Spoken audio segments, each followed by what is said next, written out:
guys. Hope you're doing well today. We're ready to read the next chapter, chapter 8 of our book, The Zen Teacher. This is compassion. So there are two quotes at the beginning of this chapter. Blessed are the merciful, for they shall obtain mercy. That's from the Bible, Matthew 5:7. And you never really understand a person until you consider things from his point of view, until you climb into his skin and walk around in it. And that is a quote from Atticus Finch, from To Kill a Mockingbird.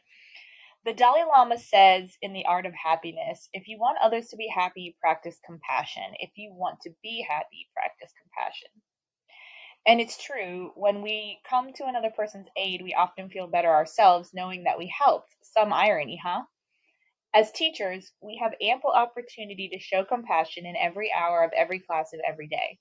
More than that, we have a special, even sacred obligation to express compassion. Not only do we enlighten, but we also expect to uplift those around us and to ease their struggles. In fact, showing grace and kindness to those around us can be one of our profession's greatest rewards. When seeking to express compassion, ask, who is in need? And how can I help? Your answer could be the student who has attempted the math problem 20 times and still can't get it, the administrator having trouble finding a chaperone for the prom, or the first year teacher in need of wisdom as he struggles to maintain and manage an unruly class. Teachers meet countless people every day who could use a little dose of compassion, but ultimately there are three core groups who need compassion most: your students, your colleagues, and yourself. Your students. Sometimes you don't need to look for opportunities to show compassion for your students. Sometimes they find you. I once had a student named Nick who had a severe case of social anxiety. Nick's anxiety was so pronounced that he could not function as a student in my class or even sit in the room with the other students. He would pace and whimper and sometimes tear up because of his inability to focus. When I asked him where his anxiety was coming from, me, his home life, his peers, he would just pace, his hands pressed against his temples, and say, I don't know, I don't know, I don't know. He often showed up in my classroom during lunch where we would eat and talk until class started.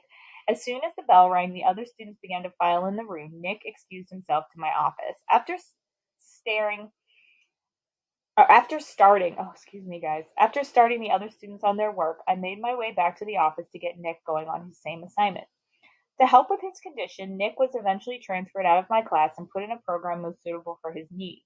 As is often the case in education, I was never told how he finally made out, but I hope that whatever compassion I showed him helped ease at least some of his discomfort. But here's the thing: if I hadn't expressed compassion for Nick's situation, nobody would have benefited. If I had merely ignored his discomfort and anxiety, the situation may have been even more uncomfortable for Nick and me and the rest of his classmates who, I say with great pride in their character, recognized Nick's situation and were extraordinarily compassionate towards him as well. What are your students' needs? How can you help? Your colleagues. We all know colleagues who are going through difficult times, either professionally or personally. During these challenging times, offering your peers your sincere and genuine compassion can be helpful.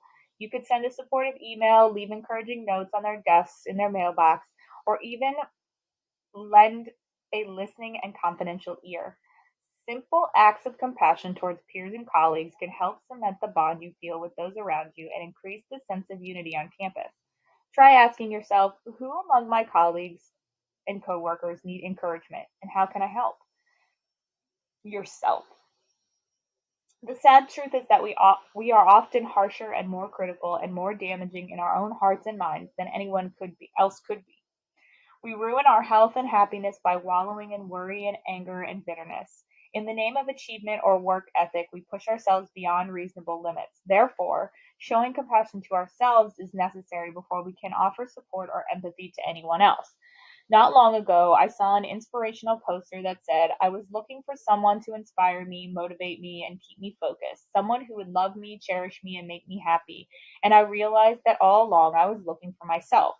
Self-compassion is an undervalued, underpracticed art that includes everything from forgiving yourself for perceived or actual mistakes to practicing positive self-talk such as affirmations, praise, pleasant thoughts, and well wishes. Compassion is both a skill and a quality. something that exists inside of us, but also something that we can practice at home and hone. Joan Halifax, PhD, founder and head of the Upaya Institute and Zen Center in Santa Fe, New Mexico, describes compassion as the capacity to be attentive to the experience of others, to wish the best for others, and to sense what will truly serve others. And if, in our hearts, we wish to develop a genuine sense of compassion because we truly care about others, we will, as Halifax suggests, be intentional about noticing and responding to what our students, our colleagues, and what we ourselves need. Your Zen teacher assignment for this chapter. When learning to express compassion, don't try to save the entire world all at once. Look for a single opportunity in your classroom to express concern and empathy for an individual student, the child who is being bullied, who feels alone, who has trouble at home, who is struggling with an academic concept, or who is hungry. Help the person next to you. Reach out and ease a single student's burden. Then go from there.